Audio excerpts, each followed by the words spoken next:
आदाब नाजरीन, आप देख रहे हैं गुलिस्तान न्यूज़। 12 बज चुके हैं। उर्दू खबरनामा लेकर मैं आपका मेज़बान गौहर कुछ आपकी खिदमत में हाजिर। तफसीलात से पहले नजर डालते हैं सुर्खियों।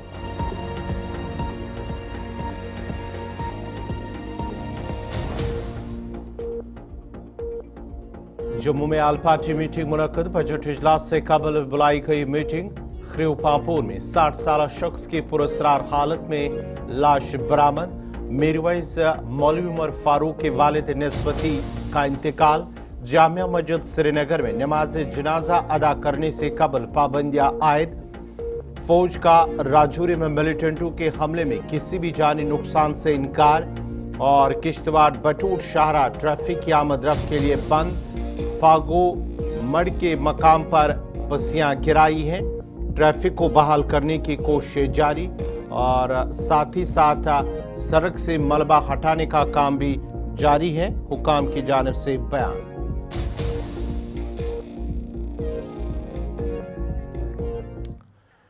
और अब पेश खबरों की तफसील। सबसे पहले बड़ी खबर जम्मू से आ रही है, जहां पर आज आल पार्टी मीटिंग मुनक्कद हो रही है। और आल पार्टी मीटिंग चंद मिनट कबल ही शुरू हुई है। आल पार्टी मीटिंग हुकूमत के पहले बजट इजलास के लिए तय की गई है। बजट इजलास से कबल जो कि अगले माह की 3 तारीख से बजट इजलास जम्मू कश्मीर असम्बली का शुरू होगा, उससे पहले आल पार्टी मीटिंग बुलाई गई है, जिसमें हिज़्ब इक़्तिदार हिज़्ब इख्तिलाफ के मेंबरान शामिल है आज की इस मीटिंग में। और हिज़्ब इख्तिलाफ के मेंबरान पर जोर दिया जाएगा कि जो बजट सेशन होगा इसको ऐसन तरीके से पुरअमन तरीके से इसको चलाया जाए। इस सिलसिले में आज की मीटिंग बुलाई गई है।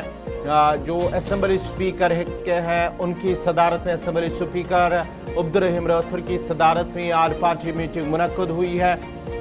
और सभी जो मदऊ करने वालों में कायदे हिज़्ब इख्तिलाफ leader of opposition Sunil Sharma, Surjeet Singh Slathia दोनों भारतीय जनता पार्टी से हैं। इसके साथ साथ ही अली मोहम्मद सागर, मुबारक गुल, ये नेशनल कॉन्फ्रेंस से गुलाम अहमद मीर, कांग्रेस से सजाद गनी लोन, पीपल्स कॉन्फ्रेंस से मोहम्मद यूसुफ तारिगामी, CPIM से वहीद रहमान परा, PDP से इकबाल खान जो कि PDP से है, और मुजफ्फर खान जो कि आज़ाद मेंबर है। और उसके साथ साथ ही आज की इस मीटिंग में जो बजट सेशन होगा उस पर बातचीत होगी कि किस तरह से बजट सेशन को ऐसन और पुरअमन तरीके से उसे चलाया जाए, किस तरह से जो आवाम के मसाइल हैं उनको उठाया जाए और उनका अजाला किया जाए अवामी मसाइल के हवाले से। और ये 3 मार्च से बजट सेशन शुरू होगा, लेकिन इससे पहले ये मीटिंग बुलाई गई है। बैठक में जो सेशन शुरू होने वाला है मंडे से 3 तारीख से, उसी के बारे में कि उसके मॉडलिटीज़ वगैरह, और ये एक रस्मी तौर पर एक मीटिंग होती है कि तमाम जितने भी लीडर्स ऑफ दी पार्टीज़ हैं उनको बुलाया जाता है। तो एज इंडिपेंडेंट मुझे भी बुलाया गया है। तो ये उसी सेशन के सिलसिले में ही होगा कि सेशन को स्मूथली कैसे रन किया जाए, उसी बारे में। कितनी अहम इस बैठक को आप मानते हैं? अहम तो है, सेशन पहला सेशन है, और सेशन से पहले हम ये चाहते हैं, सबकी स्पीकर साहब की भी यही कोशिश होगी कि सेशन जो है स्मूथली चले और लोगों के जो इश्यूज़ हैं वो उजागर किए जाएं उसमें। तो वो अपोजिशन के जितने भी लीडर्स हैं या जितने भी पॉलिटिकल पार्टीज़ के, रूलिंग पार्टी हो गई या अपोजिशन की, सबको बुलाया, तो सबके साथ ये एक मीटिंग है। उम्मीद है, देखें वो रूल पोजीशन है, वो स्पीकर साहब का ही कहना नहीं है। रूल्स जो हैं, conduct of business rule, parliament के रूल्स भी और असेंबली के कंडक्ट ऑफ बिजनेस रूल जो हैं, उसमें ये दर्ज है कि आप जब तक के एक्सेप्टेंस ना हो, स्पीकर उसको तस्लीम ना करे, तो आप कोई भी रेजोल्यूशन या बिल जो है वो पब्लिक डोमेन में नहीं डाल सकते। वो रूल पोजीशन है, वो खाली स्पीकर। आपको लगता है कि कुछ इस बैठक से कुछ समन्वय बैठेगा और सेशन आराम से चलेगा? उम्मीद तो है, उम्मीद यही करते हैं कि जो लोगों के मसाइल हैं उनको उजागर किया जाए और हंगामे की नज़र ना हो, कोई भी दिन जो है हमारा ज़ाया ना हो। हम तो यही कोशिश यही है। मीटिंग बुलाया है और जाएंगे, देखेंगे एजेंडा क्या है। अभी तो एजेंडा पता नहीं। आपको लगता है ऐसी मीटिंग से जो समन्वय है वो बैठता है और जो लोगों से जुड़े हुए मुद्दे जो असेंबली में उठने चाहिए उन पर बात होती है? असेंबली पीपल्स इशू और जो अभी तक मीटिंग्स हुई है उसमें तो पूरी कोऑर्डिनेशन के साथ में जो प्रोसेस है आगे बढ़ा, तो उसमें तो ऐसी कोई बात है ही नहीं कि कहीं पर डिफरेंस ऑफ ओपिनियन है।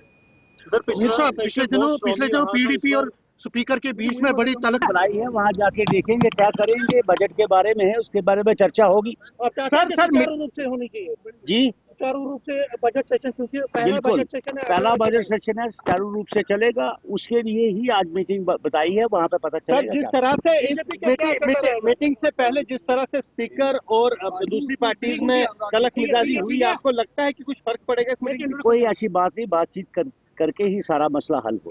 सुनील जी आ रहे हैं। सुनील जी भी आएंगे। जो मुख्तलिफ पॉलिटिकल लीडर्स हैं डिफरेंट पार्टीज के लेजिस्लेचर में, उनके साथ मुशावरत के लिए बुलाया है, कंसल्टेशन के लिए बुलाया है। हाउस चलना चाहिए कॉपरेशन में और हर एक को मौका मिलना चाहिए बात करने का, और ये जो सेशन है प्रोडक्टिव बनना चाहिए।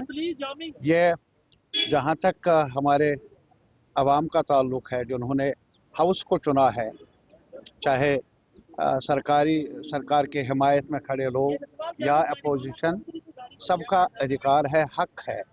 यह ऐसा जगह है, हाउस है, जहां एक उम्मीद है आवाम की, क्या उनको राहत पहुंचाने के लिए कुछ कहा जाएगा, कुछ किया जाएगा। मुझे उम्मीद है कि आने वाला सेशन बहुत ही मुफीद रहेगा हमारे आवाम के लिए, कश्मीर के लिए, जम्मू के लिए, हर खिते के लिए। जो भी हमारे आल पार्टी मीटिंग जम्मू के अंदर मुनक्कद हुई है। जो मेंबरान हैं उनकी जानिब से कहा जा रहा है कि उम्मीद है कि आज की इस मीटिंग के बाद ही जो बजट सेशन होगा वो पुरअमन और एहसन तरीके से मुनक्कद हो, उसका इख्तिताम भी पुरअमन तरीके से हो। तफसीलात के लिए सीधा अपनी नुमाइंदा शिल्पा शर्मा के पास चलते हैं। शिल्पा, ज़रा बताइएगा तफसीलात, क्या मीटिंग शुरू हुई है और मीटिंग से कबल ही जिस तरह से जो मेंबरान है उनकी जानिब से भी कहा जा रहा है कि इस मीटिंग का मकसद जो है वो जो बजट सेशन है उसको एहसन और पुरअमन तरीके से मुनक्कद करना है, और साथ ही साथ आपने इनके साथ बातचीत भी की है। किस तरह का उनका जो बॉडी लैंग्वेज है वो देखा जा रहा है, कितनी फ्रूटफुल ये मीटिंग होगी आज की? पहले इस बैठक को जो है वो बुलाया गया है, इसमें तमाम लोग एमएलए जो है बैठक की शुरुआत हो चुकी है। क्योंकि स्पीकर का ही साफ तौर पर कहना है, एमएलए को कहा जाएगा कि बजट सेशन जो है वो पूरी तरीके से सुचारू रूप से चले, जिसको लेकर ये बैठक जो है काफी ये अहम बैठक है। क्योंकि देखिए पिछली बार जब असेंबली लगी थी तो काफी बड़ा हंगामा जो है वो समय देखने को मिला था। तो ये पहला बजट सेशन है जम्मू कश्मीर का, आफ्टर 6 ईयर के बाद जो है ये बजट सेशन देखने को मिल रहा है। तो ये पहला बजट सेशन है जिसको लेकर यह बजट सेशन से पहले ही स्पीकर के द्वारा ये बैठक बुलाई गई है, ताकि सुचारू रूप से जो है ये बजट सेशन जो है वो चले। देखिए स्पीकर के द्वारा ये भी एमएलए को कहा जाएगा कि जो जेन्युइन इशू है पब्लिक के, वही इशू जो है वो रेज किया जाए। देखिए भारतीय जनता पार्टी के एलओपी की बात करें, सुनील शर्मा, उनके द्वारा ये साफ तौर पर कहा गया है कि कोई भी अनकॉन्स्टिट्यूशनल हो या फिर एंटी नेशनल, चाहे फिर वो बिल हो, डिबेट हो या फिर रेजोल्यूशन हो, भारतीय जनता पार्टी उसे स्वीकार नहीं करेगी, एक्सेप्ट नहीं करेगी। साथ ही साथ उन्होंने ये भी कहा कि कुछ पॉलिटिकल पार्टीज से जो कि इस समय यानी कि उनकी जमीनी सत्ता जो है यानी कि उनकी डेट खत्म हो चुकी है, जिससे उन्होंने पीपल डेमोक्रेटिक पार्टी और साथ ही साथ पीपल कॉन्फ्रेंस का जो है वो जिक्र किया है। उन्होंने कहा कि इनके मेंबरान के द्वारा जो है वो रेजोल्यूशन जो है वो पब्लिसाइज किया गया है, जिसको लेकर भारतीय जनता पार्टी एक्सेप्ट नहीं करेगी। तो भारतीय जनता पार्टी यहाँ पर साफ तौर पर आप देखिए कहीं ना कहीं काफी ज्यादा जो है वो यहाँ पर तैयारी जो है वो कर रही है कि किस प्रकार से बजट सेशन में जो है वो अपनी बात रखेंगे, और उसी को लेकर अहम बैठक स्पीकर के द्वारा ये बुलाई गई है, ताकि सुचारू रूप से जो बजट सेशन चलना है वो सुचारू रूप से चले। जो पब्लिक के जेन्युइन इशू है उन्हीं इशू को जो है असेंबली के सामने रखा जाए, ताकि जो पिछली बार असेंबली में एक हंगामा देखने को मिला था उस प्रकार से जो है वो हंगामा। बहुत बहुत शुक्रिया शिल्पा शर्मा तफसीलात फराहम करने के लिए। मीटिंग जो है आल पार्टी मीटिंग जम्मू के अंदर वो शुरू हो चुकी है, और जिस तरह से जो मेंबरान हैं, चाहे हम हिज़्ब इख्तिलाफ की मेंबरान की बात करेंगे या हिज़्ब इख्तिदार मेंबरान की बात करेंगे, वहां पर पहुंच चुके हैं और उन्होंने अपनी बात भी रखी है कि किस तरह से उम्मीद लगाई जा रही है कि जो सेशन होगा बजट सेशन वो पुरअमन और एहसन तरीके से वो मुनक्कद हो। लेकिन दूसरी तरफ से मीटिंग से कबल ही कायद हिज़्ब इख्तिलाफ सुनील शर्मा की जानिब से कहा गया है कि मीटिंग से कबल ही उन्होंने कहा है कि बजट इजलास के दौरान भाजपा मेंबरान की जानिब से किसी भी गैर आईनी और मुल्क मुखालिफ जो करारदाद होगी, मुल्क मुखालिफ कोई सवाल होगा, कोई गैर आईनी करारदाद होगी, उसे बर्दाश्त नहीं किया जाएगा। उन्होंने कहा है कि बजट सेशन के दौरान सिर्फ अवाम के मसाइल और मामलात को ही उठाया जाएगा। किसी भी अनकॉन्स्टिट्यूशनल और एंटी नेशनल, चाहे वो रेजोल्यूशन हो, चाहे वो क्वेश्चन हो, 0 आवर हो या नॉर्मल डिबेट हो, किसी भी कीमत पे भारतीय जनता पार्टी अनकॉन्स्टिट्यूशनल और एंटी नेशनल किसी भी बात को एक्सेप्ट नहीं करेगी।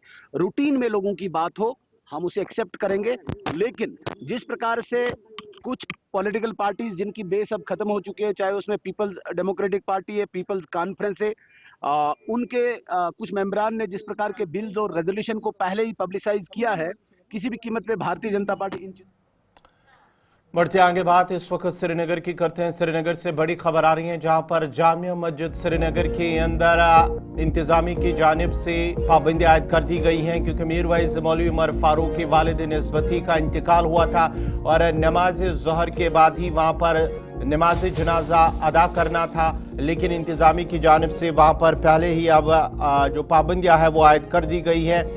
मीरवाइज मौलवी उमर फारूक के जो वालिद निस्बती हैं डॉक्टर गुलाम सिब्तीन मसूदी, उनका नमाज जनाजा जो नमाज ज़ोहर के बाद अदा करना था, लेकिन उससे पहले ही इंतज़ामिया की जानिब से पाबंदियाँ आयद कर दी गई हैं। मीरवाइज के जो वालिद निस्बती हैं गुलाम सिब्तीन मसूदी, उनका इंतकाल दौरान शब हुआ था और मीरवाइज की जानिब से भी अब इस हवाले से कहा गया था कि अब नमाज जनाजा यानी कि 2 बजे नमाज ज़ोहर के बाद जामिया मस्जिद श्रीनगर के अंदर अदा करना था, लेकिन अब इंतज़ामिया की जानिब से इस सिलसिले में पहले ही वहाँ पर पाबंदियाँ आयद कर दी गई हैं और इन पाबंदियों को लेकर मीरवाइज मौलवी उमर फारूक की जानिब से इनकी मजम्मत की गई है। उन्होंने कहा है कि इस तरह से जो इंतज़ामिया की जानिब से पाबंदी आयद कर दी गई है ये काबिल मजम्मत है, जितनी भी इनकी मजम्मत की जाए वो कम है। नमाज जनाजा अदा न करना बाइस से अफसोस है।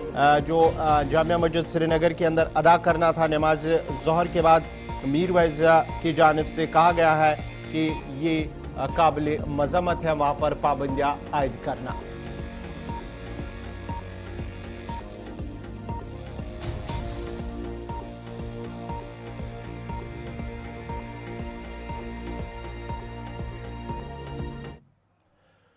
बढ़ते आगे बात जरा ख्यूक की करते हैं। ख्यूक पामपुर से बड़ी खबर इस वक्त आ रही है, जहां पर एक शख्स की मुश्तबा हालत में लाश बरामद हुई है। दरख्त पर लटकी एक शख्स की लाश बरामद हुई है।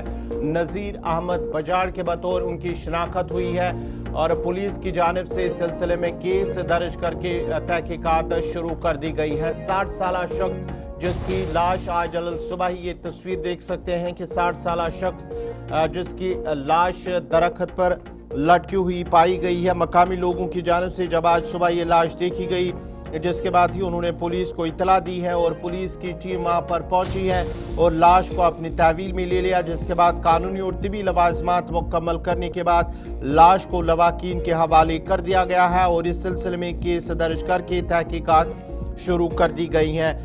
इस शख्स की शनाख्त नज़ीर अहमद बजाड़ के बतौर हुई है, जो कि बड़ी डालू ख्रीव का रहने वाला है और पुलिस ने इस सिलसिले में केस दर्ज करके मज़ीद तहकीकात शुरू कर दी हैं। ये अखरोट के दरख्त के साथ इसकी लाश लटकी हुई पाई गई है, जिसके बाद ही पुलिस वहां पर पहुंची और तिबी और कानूनी लवाजमात मुकम्मल होने के बाद लाश को आखिरी रसूमात अंजाम देने के लिए लवाकीन के हवाले कर दिया गया है।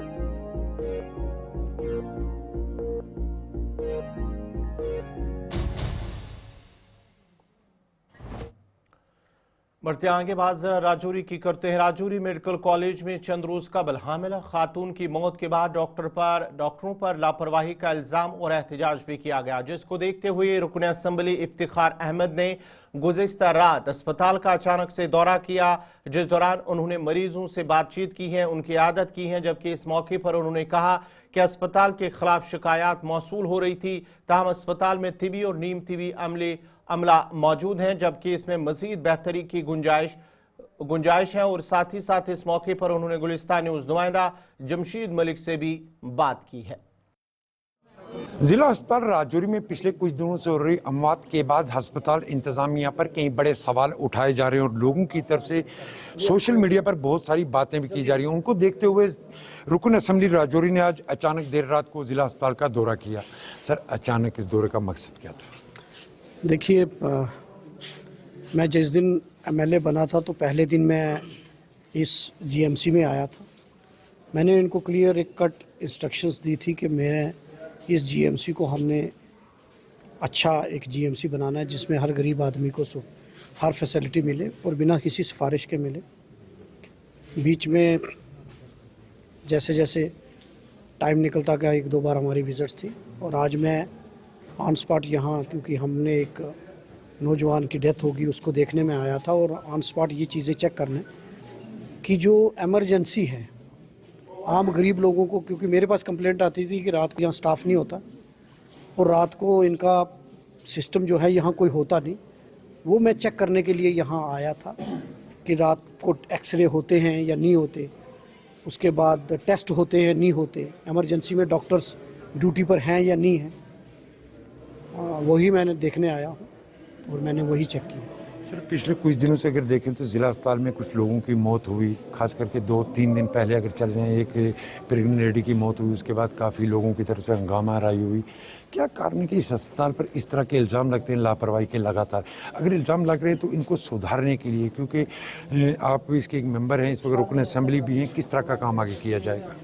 देखिए, ये बड़ी दुख की बात है जब हम किसी परिवार का सदस्य किसी आदमी को खो देते हैं, तो बड़े दुख और तकलीफ़ की बात है। वो भी पेशेंट जो थे, एक हमने लेडीज़ की डेथ होगी और कल भी हमने एक नौजवान खो दिया, आज भी खो दिया। तो जो ये रोज़ के इंसिडेंट हो रहे थे, यही देखने के लिए मैं यहाँ आया था और इस हॉस्पिटल को, इस जीएमसी को सुधारना मेरा काम है और इसी को चेक करने के लिए मैं यहाँ आया हूँ। मैंने अभी सारे विज़िट किए हैं और मैं लोगों से भी अपील करूँगा कि थोड़ा सा, क्योंकि ये हमारा हॉस्पिटल है, इसको साफ़ सुथरा रखने की जिम्मेदारी भी हमारी है। जो एडमिनिस्ट्रेशन के पार्ट पर है उसको साफ़ सफाई करना वो तो हम करवाएंगे, लेकिन लोगों से भी मैं अपील करूंगा कि जो अटेंडेंट्स आते हैं वो साफ़ सफाई का ख्याल रखें, ताकि हम साफ़ सफाई हमारे लिए हो और साफ़ रखें। कोई खामी मिली आपको इस वक्त?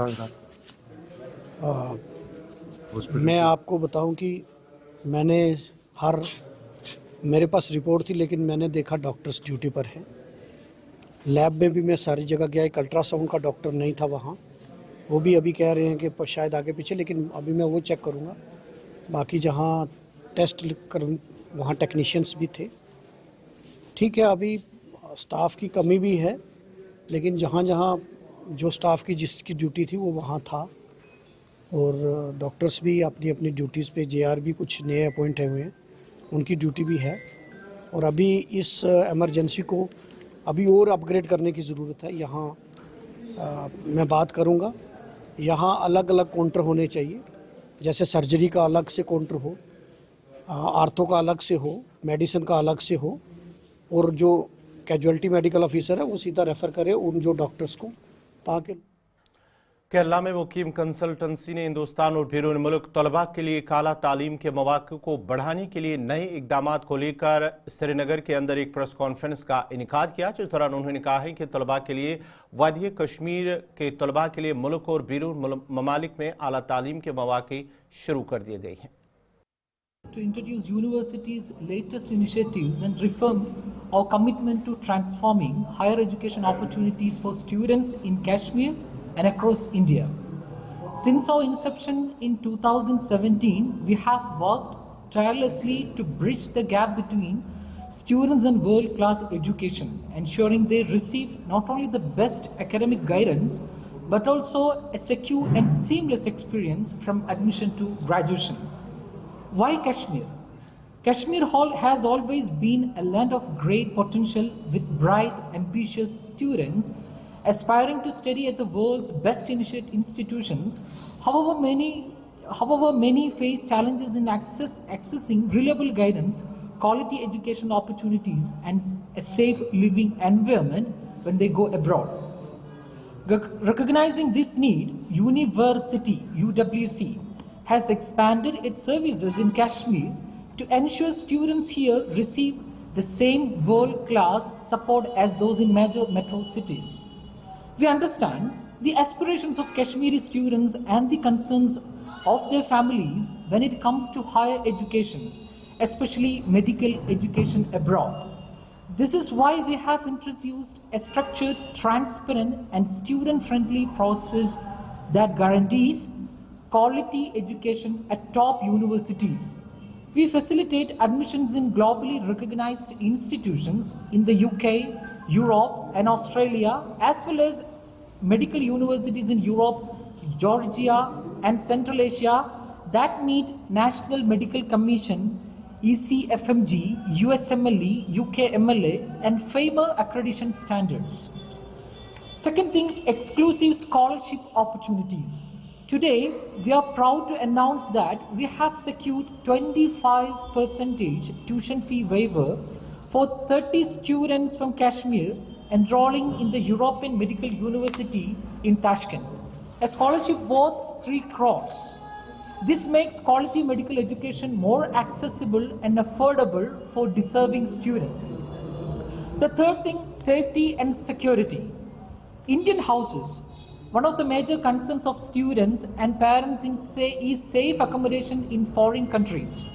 University has established Indian houses in Uzbekistan, Kazakhstan, Georgia, and Egypt, ensuring a secure and culturally familiar environment where students can focus on their studies without. महकमे मौसमियात की पेशगोई के मुताबिक जहां जम्मू कश्मीर के मैदानी इलाकों में बारिशें वक्फे से जारी हैं, जबकि वादी के बलाई इलाकों के साथ साथ मैदानी इलाकों में अगले 2 दिनों में बारिशें और बर्फबारी मुतवक्का है। वहीं पर महकमे मौसमियात के डायरेक्टर मुख्तार अहमद ने गुलिस्तान न्यूज़ नुमाइंदा इरफान फाजिल से बात करते हुए कहा कि आइंदा 24 घंटों के दौरान मजीद बारिशें होंगी, जबकि जनूबी कश्मीर में बारिशों का इम्कान है और उसके साथ साथ ही जो पहाड़ी इलाके जनूबी कश्मीर के हैं वहां पर भी मजीद बर्फबारी का इम्कान है। देखो ऑलरेडी एक स्पेल खासकर 25 से जैसे फोकास्ट था और बारिशें बर्फबारी अक्रॉस जम्मू एंड कश्मीर चल रहा है पिछले 1-2 दिनों से, और कमिंग डेज में खासकर आज भी जो इंटरमिटेंटली बारिशें बर्फबारी रहेगा अक्रॉस जम्मू एंड कश्मीर, और आज थोड़ा सा एक्टिविटी टुवर्ड्स साउथ कश्मीर और चिनाब वैली जम्मू रीजन की तरफ शिफ्ट हो सकता है। खासकर रात को यहाँ पे भी इंटरमिटेंट बारिशें पहाड़ी इलाकों में हल्की बर्फबारी वो चलता रहेगा, और उसके साथ साथ जो बारिशें हुई बर्फबारी हुई पिछले 24 घंटे के सबसे ज़्यादा जो है डिस्ट्रिक्ट रामबन के अंदर हुआ, बनियाल के अंदर ऑलमोस्ट 76 मिलीमीटर के आसपास, और इसी तरह साउथ कश्मीर के अंदर भी जो है लगभग 40 मिलीमीटर के आसपास कुकरनाग में, और यहाँ डिस्ट्रिक्ट बांडीपोरा के अंदर भी ऑलमोस्ट 43 मिलीमीटर बारिशें हुई पिछले 24 घंटे में। बाकी बर्फबारी जो क्यूमुलेटिव स्नोफॉल है लगभग 1.5 फीट के आसपास गुलमर्ग के अंदर हुआ है, और इसी तरह राजदान पास, गुरेज, तिले लहरे, इन सारे जगहों पे लगभग 2.5 फीट से लेकर 3 फीट तक की भी बर्फबारी हुई है। बाकी सेंट्रल कश्मीर के पहाड़ी इलाकों के अंदर खासकर सोनामर्ग या जोजिला एक्सिस में लगभग 1 फीट से लेकर 1.5 फीट तक की बर्फबारी हुई, और कुछ एक साउथ कश्मीर के पहाड़ी इलाकों में भी लगभग हल्की से लेकर दरमियान दर्जे की बर्फबारी हुई है। तो आज दिन भर एक्टिविटी रहेगा इंटरमिटेंटली और बीच बीच में थोड़ा कंटिन्यूस, और रात के टाइम खासकर एक्टिविटी जो है खासकर साउथ कश्मीर और जो चिनाब वैली है जम्मू रीजन है इन लोगों को जो है ज्यादा रह सकता है। डेफिसिट हमने देखा 80% से 60% रेनफॉल चला गया। अब जानना ये चाहूंगा प्लेन्स को लेकर कोई एक्सपेक्टेशंस की भारी बर्फबारी या बर्फ के हवाले से जिस तरीके से आप भी एक्सपेक्ट कर रहे थे? नहीं, अभी जैसे 27-28 के बीच में जो पिछला आपका बाइट था उसमें भी हमने कहा था 27-28 के बीच में थोड़ा सा पॉसिबिलिटी है खासकर साउथ कश्मीर के मैदानी इलाके, और यहाँ सेंट्रल कश्मीर में भी बारिशें या थोड़ा बर्फबारी मिक्स टाइप का हो सकता है। बाकी कोई मेजर फोकस नहीं है प्लेन्स के अंदर बर्फबारी को लेकर। तो बाकी जो मिडल रीच हैं, हायर रीच हैं, कुछ एक लोअर रीच के अंदर भी जो है ठीक ठाक बर्फबारी आ जाती है। एनी एडवाइजरी फॉर फार्मर्स और ट्रैवलर्स? देखो ऑलरेडी मौसम मुसलसल खराब है, कुछ एक जगहों पे लैंडस्लाइड्स, मडस्लाइड्स के भी वाकयात हुए हैं पिछले 1-2 दिनों से। हेयर रीच में थोड़ा एवलांच के भी खतरा बढ़ते हैं क्योंकि काफ़ी ज़्यादा स्नोफॉल हुआ है। तो जो ट्रेवलर्स हैं, ट्रांसपोर्टर्स हैं और इसी तरह टूरिस्ट है वो इंक्लीमेंट वेदर को देखते हुए अपना जो ट्रैवल प्लान है उसको अकॉर्डिंगली बनाएं। नाज़रीन, इसी के साथ ही उर्दू खबरनामा इख्तिताम पज़ीर हुआ चाहता है। अपने मेज़बान गौहर कुछ को इजाज़त दीजिए। अल्लाह हाफ़िज़।